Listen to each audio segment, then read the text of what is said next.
같이 또 읽어봅시다.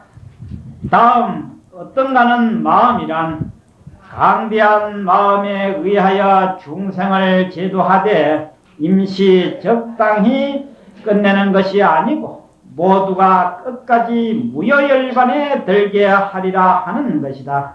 무여열반은 더 닦아야 할 일이 조금도 남지 않은 마지막 경지이니 불교 수행의 궁극적인 목표로서 모든 번뇌가 다한 부처님의 경계인 것이다.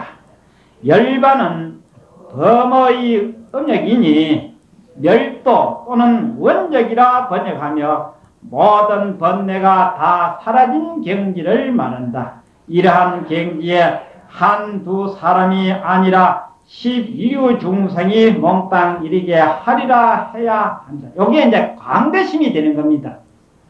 이런 말을 하면은 누구나 다 하는 소리가 아이고 그 성현이나 하는 생각이지 하거든.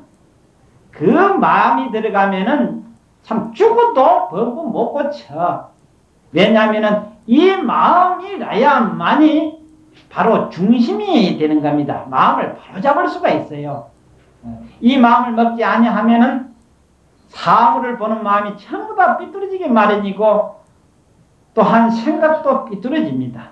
기운에도 삐뚤어지고 모든 것이 삐뚤어지기 때문에 제일 먼저 이 강대심으로 근본 기준을 딱 세워놔야 될 일입니다. 그 다음에 셋째, 항상한 마음은 중단 없는 마음이다. 강대한 마음, 어떤가는 마음이 어느 시각까지 존재하다가 중간에 멈추면 보살의 마음이 아니다. 그러므로 이와 같이 많은 중생을 제도하되 실제로는 한 중생도 제도를 받은 이가 없느니라 하셨으니 아무리 많은 중생을 제도하여 무여열반에 들게 하였더라도 내가 그 많은 중생을 제도했노라는 생각을 내면 벌써 너와 나의 차별에 걸린 생각이다. 너와 나의 차별을 느낄 때 그 이 수행은 멈추게 된다. 그러나 항상한 마음에 머무른 보살은 내가 제도한 중생들이 있다는 사실을 의식하지 않으므로 항상 필요할 줄을 모른다. 그러니까 이 생각이 바로 굴도를 닦아 나갈 수 있는 진정한 수행심이 되고 이걸 발심이라고 할 수가 있습니다. 이러한 마음을 가졌을 때 진정한 복이 되고 진정한 지혜를 구할 수가 있고 어떠한 역경과 어떠한 곤란이 닥치더라도 충분히 헤쳐나갈 수 있는 힘이 있습니다. 그 마음이 아니고는 이러한 마음이 아니고는 중생의 역경을 누구도 이기지 못하기 때문에 하는 소리가 할 수 있습니까? 그저 중생이 이렇게 다 말아버려. 그러나 이 마음이 있으면은 안 된다. 내가 100번 1000번 죽는 한이 있더라도 기어이 내가 가야 할 길을 가야 한다고 하는 이런 엄청난 용기와 결단력이 속으쳐 오릅니다. 그 다음에 넷째, 뒤바뀌지 않은 마음이니 네 가지 모양 다리에 걸리지 않는 마음이 뒤바뀌지 않는 마음이다. 무슨 까닭인가 하고 스스로 물으신 뜻은 무슨 까닭에 자신이 제도한 중생이 아무리 많아도 그들의 존재를 보지 말아야 영원히 물러나지 않는단 말인가 하미니 그 이유로서는 보살이 네 가지 모양다리에 집착되면 벌써 보살이 아니기 때문이라 하셨다. 네 가지 모양다리라고 한 것은 아상, 인상, 중생상, 수자상입니다. 즉 이것을 여러분들이 세상 살아가면서 자꾸 자기를 내세우고 자기 존재를 의식하고 하면 괴롭습니다. 일이 안 돼요. 가정에 여러분들이 주부로서 시어머니로서 나라고 하는 존재를 자꾸 내세우면 그저 며느리가 잘못해 비고 또한 자부는 나라고 하는 존재를 자꾸 의식을 하면은 시어머니가 눈에 걸리게 마련입니다. 그러니까 우리는 한 가족으로서 하나의 한 단체로서 일심동체로서 그 말이야. 한 부모의 자식으로서 피와 살을 갈라 낳은 우리 한 식구로서 어째 남이 있고 내가 있겠는가? 그럼 더 나아가서는 지역사회는 역시 내가 사는 내 지역이라고 하고, 역시 더 크게 하면 우리나라는 내가 사는 나라다. 그러니까 어째서 나와 남이 있을 수 있겠는가 하는 것이 아상인상 아닌가 그 말. 이렇게 가면 이게 바로 불교의 원리가 이 모든 삼남 만상의 원리다 이렇게 보는 겁니다. 이 이치를 깨달으면 바로 지혜고, 지혜가 나면은 세상에 걸릴 일이 없어.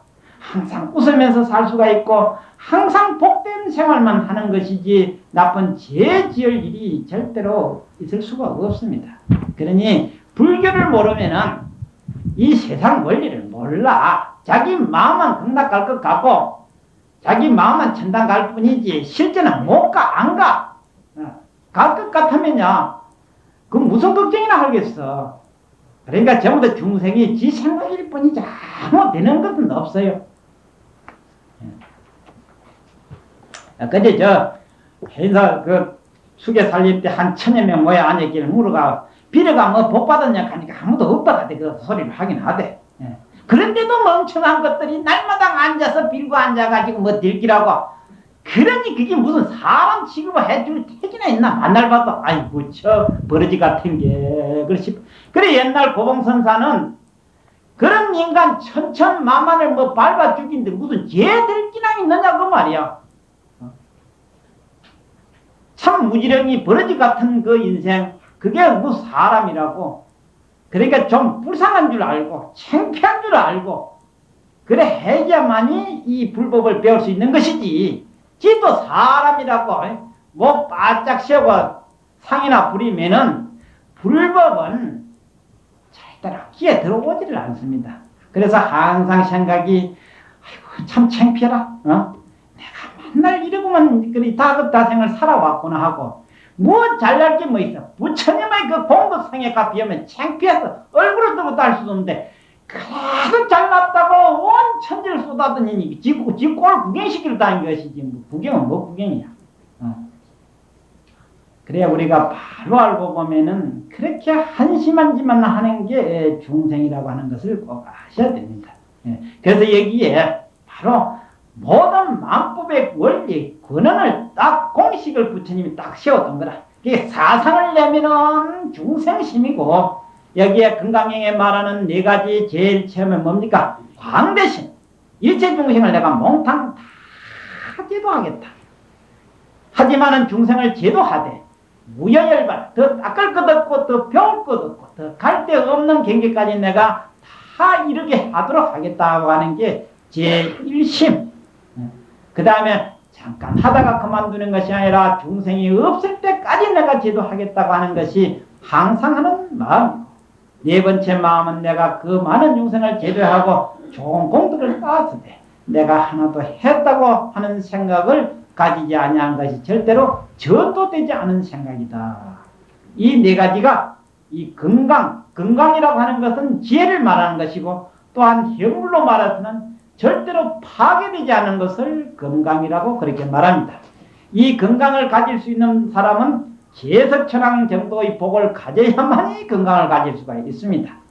그 정도로 대단한 것이기 때문에 지혜다 비유를 했고 보물 중에 보물이라고 하는 것이 있습니다. 그러니까 누구든지 이 마음을 가지면은 당장 지혜가 날 수가 있고 세상의 보물로 말하자면 이 세상에 어떤가 이 세상에는 다시 없는 보물을 가졌으니까 그 이상 복되는 것이 또 어디 있겠습니까?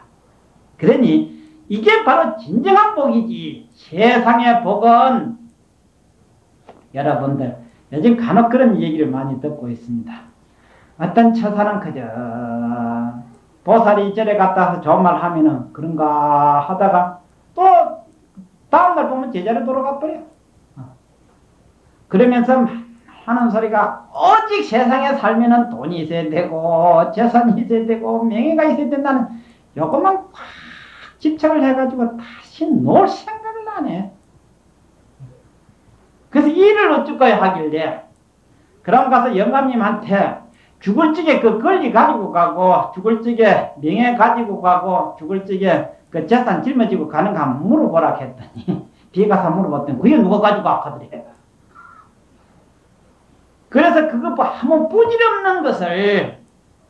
부질없는 짓을 죽을 때까지 해야 된다고 생각을 가지는 것이 중생이라. 그러기 때문에 어리석다는 겁니다. 그러면 어찌해야 되느냐? 자기가 할 만큼 하고 어느 때쯤에 가서는 내가 요것은 놓고 다음 일이 급한 것이 있어. 그 급한 것을 할 줄 알아야 그래도 제대로 영리한 사람이라고 할 수가 있는데, 그 급한 것을 안 하고 죽을 때까지 가가지고 끝에서 아이고 한단 말이야. 그러니 누가 뭐라 해도 중생이 부처님 말씀대로 이해를 못하면은 천하박사라 해도 멍청하기 이를 데 없는 것이고, 자기가 천에 똑똑하다고 해도 어리석기 거지없어. 전번에도 참 말씀을 드렸지만은 내년에 정년퇴직하는 학교 교장 선생님이 정년퇴직을 하면 할 일이 없으니까 교육감에 출마를 해야 되겠다고 와가지고 행사까지 찾아와가지고 스님한테 물으면 무슨 신통한 일이나 있을까 싶어서 와서 자꾸 물어. 한 얘기를 해줘도 못 알아듣고 또 제자리에 돌아가지고 해야 되겠습니까? 안 해야 되겠습니까? 하더라고. 하도 이게 멍청해서 이게 무슨 학자라고 누구를 가르치는가 싶어가지고 그저 인격이고 뭐이고 나이로 봐도 한참 있고 참 점잖하더라고. 나는 암만 폼 잡아도 그렇게 점잖 못하겠어. 그래도 가만히 쳐다봤다. 인간이 사람 소리도 안 하고 인간이 60을 넘으면은 죽을 줄을 알아야지. 그것도 모르는 게 사람이라고 하고 말아버렸더니 창피하니까 이러더라고. 그랬더니 그만 창피하니까 뭐 일어서가 나가버렸대. 우리가 지 딴에는 똑똑하다고 다 끄떡대고 까불어 사도 버러지나 똑같아. 정신 좀 차려야 돼.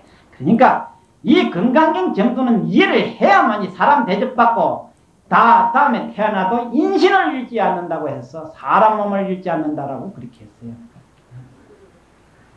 또 그 다음에 그러면은 네 가지 모양다리란 무엇인가? 아상, 인상, 중생상, 수자상이니 이는 모두가 나라는 고집이 남아있는 인상들이다.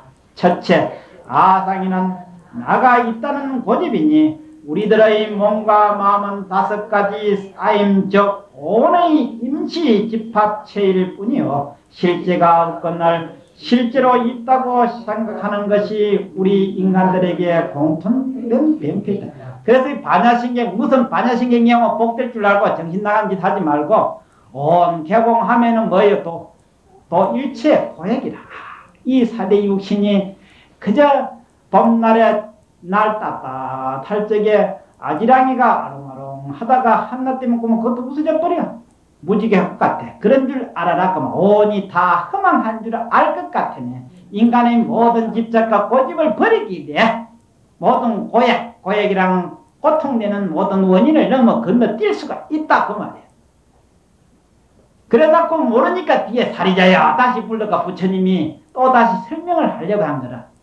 그래서 반야신경, 마하반야, 바람일다 신경까지만 하면은 다 하는 건데, 그래도 모르는 사람을 위해서 간자재보살이 행심반야, 바람일다, 시조견, 오온개공, 또 일체 고약이다 하도 그래도 모르니까 부처님이 또 3번째 사리자야 불러가 멍청한 놈을 이해가지고 하다 보니까 중엄 내려가는 말이야. 그래도 모르는 놈은 죽어도 아픈 줄 모르지 뭐. 할 수 없지 그건. 그래서 이 4대 육신은 그저 우리가 100년을 살다가도 참 지난날 돌이켜보면은 잠깐 살다가 그저 그렇게 지나가. 여러분들 다 엊그제가 28청년인데 벌써 참 한심하게 됐죠. 내 자신도 요즘에 안경 아니면 이 책이 안 보이면 참말로 한심하게 짝이 없어. 그래 요즘 가만히 생각하다 내가 원을 세우기로는 한 10년 부처님 경보고 그 다음에는 한 20년 참선하려고 했는데 요즘에는 이 무슨 뭐 대추나무에 연 걸리듯이 얽히고 저리 얽혀가지고 요즘에는 집 짓는다고 그게 무슨 일 다 하는 인 줄 알고 그래 있다 보니까 어떤 한심하게 짝이 없어. 내가 이러려고 한 것이 아닌데 하는 그 생각이 자꾸 들어요.